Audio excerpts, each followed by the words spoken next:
जय हिंद दोस्तों, स्वागत है आपका हमारे YouTube चैनल अविरोय PCM क्लासेस में। आज हम पढ़ाने वाले हैं अपवर्तनांक तथा क्रांतिक कोण में संबंध। अपवर्तनांक के बारे में मैंने बताया था और क्रांतिक कोण के बारे में हमने बताया था। अपवर्तनांक क्या होता है और क्रांतिक कोण क्या होता है, इसके बारे में पिछली वीडियो में बता दिया। यदि आपने वो वीडियो नहीं देखी है तो इस वीडियो के डिस्क्रिप्शन बॉक्स में जाकर के वो लिंक दी रखी है, आप वहाँ जाकर के हमारी वीडियो को देख सकते हैं। आज समझेंगे अपवर्तनांक तथा क्रांतिक कोण में संबंध। इसे इंग्लिश में कहते हैं relation between critical angle and refraction index. क्या कहते हैं? Relation between critical angle and refraction index का अपवर्तनांक तथा क्रांतिक कोण में संबंध।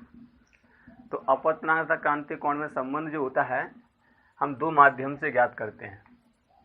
यानी कि अपवर्तनांक जो होता है, अपवर्तन होता है, वो दो माध्यम में होता है। इसलिए हम यहाँ पर दो माध्यम लेते हैं। एक माध्यम लेते हैं हम सघन माध्यम और दूसरा लेते हैं विरल माध्यम। यानी कि यदि हम सघन माध्यम को 1 से तथा विरल माध्यम को 2 से दर्शाएं तो स्नेल के नियम से विरल माध्यम के सापेक्ष सघन माध्यम का अपवर्तनांक ज्ञात करना है। ठीक है नहीं? विरल माध्यम के सापेक्ष सघन माध्यम का अपवर्तनांक ज्ञात करना है। यानी कि हमने माध्यम ले लिया, ऊपर वाला माध्यम है सघन, नीचे वाला माध्यम है विरल। विरल तो सब जानते ही हैं क्या होता है, एयर होता है, और सघन जानते हो क्या होता है, कोई घनापन होता है इसमें। ठीक है, इसमें ऊपर एक प्रकाश की किरणें बहुत ही कठिनाई से प्रवेश करती हैं, और ये किरण जो होती है आपतित किरण होती है, और ये वाली किरण होती है अपवर्तित किरण होती है। और आपतित किरण के बीच बना कोण क्या होता है? आपतन कोण होता है। और अपवर्तित किरण के बीच बना कोण क्या होता है?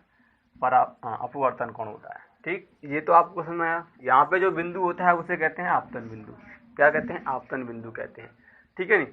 और ये जो होता है अविलंब होता है, जो इस तल को दो भागों में डिवाइडेड करता है। ठीक, तो इसमें जो स्नेल का नियम हमने बताया था, स्नेल के नियम से, यानी कि स्नेल का नियम क्या था कि दो माध्यमों के लिए आपतन कोण की जगह साइन आई तथा अपवर्तन कोण की जगह साइन आर अनुपात का जो मान होता है वो नियत होता है। कैसा होता है? नियत होता है। यही होता है स्नेल का नियम। ठीक है नहीं? यानी कि स्नेल का नियम ऐसे था। इसका दूसरा जो नियम था अपवर्तन का दूसरा नियम, यानी कि n बराबर था हमारा साइन आई बटे साइन आर। ठीक है नहीं? साइन आई बटे साइन आर था। तो ये था हमारा अपवर्तन का दूसरा नियम। परंतु अगर यदि हम इसमें लगाएं, किसमें लगाएं? इसमें लगा के देखें स्नेल का नियम, यानी स्नेल के नियम से विरल माध्यम के सापेक्ष सघन माध्यम का बनाए, यानी कि विरल माध्यम के सापेक्ष सघन का अपवर्तनांक। यानी कि मैंने बताया था जिसके सापेक्ष पूछता है, उससे क्या करते हैं? नीचे लेते हैं, और जिसके बारे में पूछ रहा है उसे ऊपर लेते हैं। यानी कि विरल माध्यम के सापेक्ष, इसके माध्यम के सापेक्ष पूछ रहा है, यानी कि विरल के सापेक्ष। तो यहाँ पे हम ले लेते हैं स्नेल के नियम से। क्या कर? स्नेल के नियम से।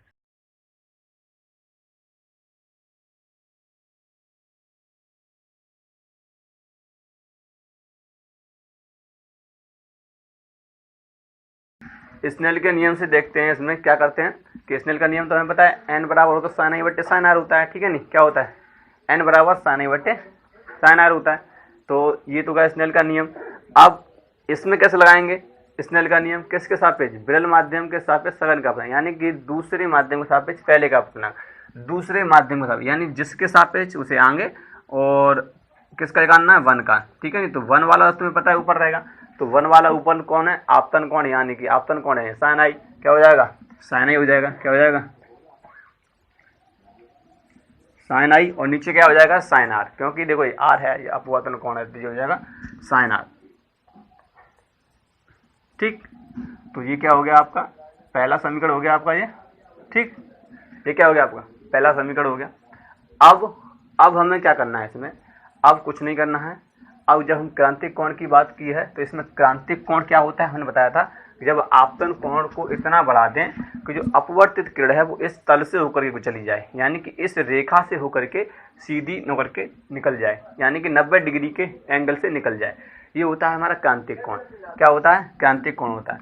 यानी कि जब हम इस किरण को और नीचे लेके आएंगे,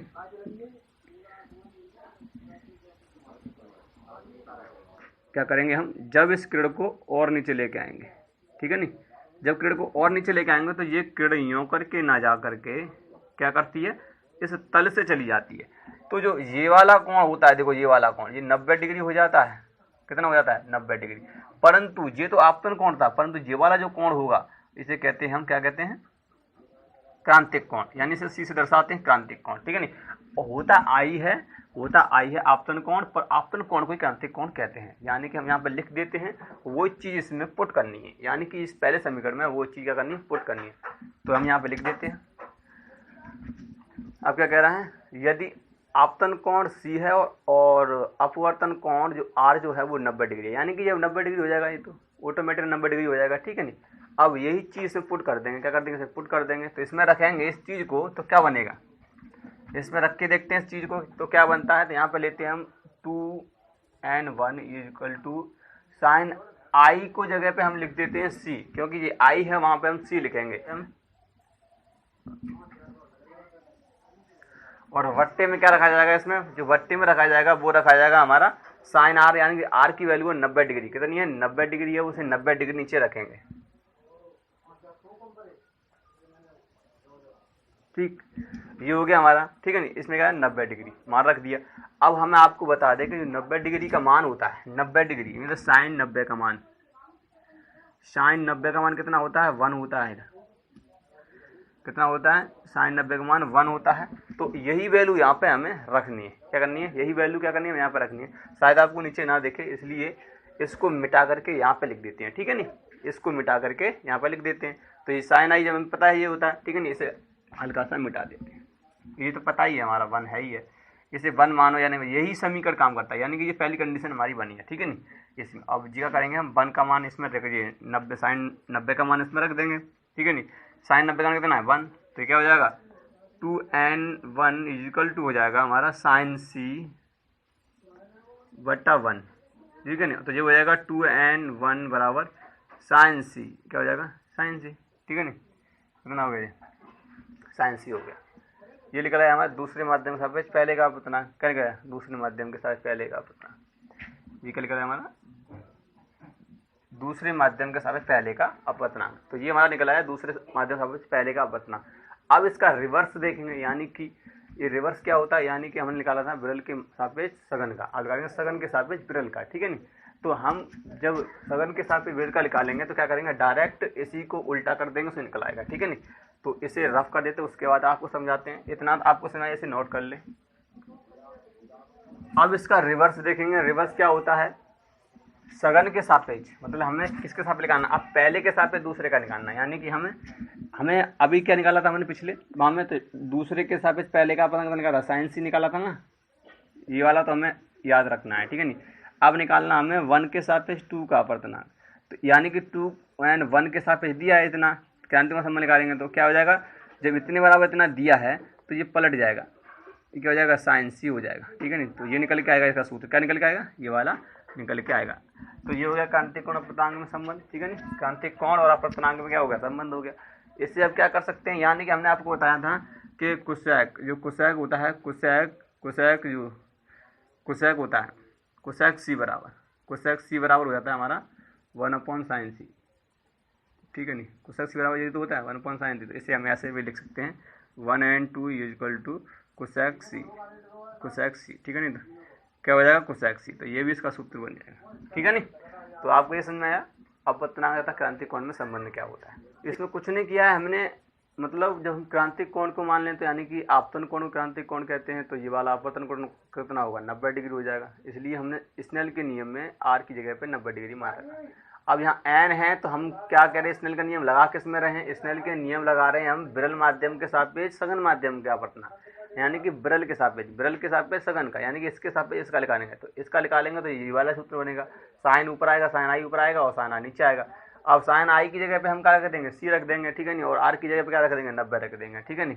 तो ये वैसे निकल आएगा और जैसे जैसे नीचे करते चले आएंगे और फिर क्या हुआ, ऐसा निकल के आएगा। कैसा निकल के आएगा, ऐसा निकल के आएगा। अब इसका रिवर्स निकालेंगे तो रिवर्स क्या हो जाएगा, यानी कि इसका रिवर्स, यानी कि 1 के सापेक्ष दूसरे का।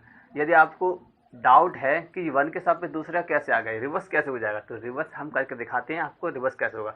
यानी कि इसका रिवर्स कर दिया तो ये हो गया, ठीक है नहीं। और ये कुसेक हो जाता है कुसेक सी बराबर, ठीक है नहीं। त्रिकोणमिति में है 10th के मैथ में, ठीक है नहीं। तो ये होगा कुसेक सी हो जाएगा। अब कुसेक सी बराबर हमें बताया इतना होता है, ठीक है नहीं। तो ये कुसेक सी हो गया, ठीक है नहीं। तो जी वाला हो गया, इसका सूत्र क्या होगा, ये सूत्र होगा। तो ये होगा अपवर्तनांक तथा क्रांतिक कोण में संबंध। अब बताते हैं इसका रिवर्स कैसे आया, ये कैसे आया रिवर्स, ये वाला कैसे आया। तो इसे रफ करते थे। आपको हम बताते हैं कि रिवर्स कैसे जाए। कुछ नहीं है, आपतन कोण बराबर सी रखना है और अपतन कोण बराबर 90 रखना है और स्नेल के ही नियम में रखना है, यानी कि अब इसका उल्टा कर देना, यानी कि ये ऊपर हो जाएगा, ये नीचे आ जाएगा। ठीक, इसे रफ करते हैं।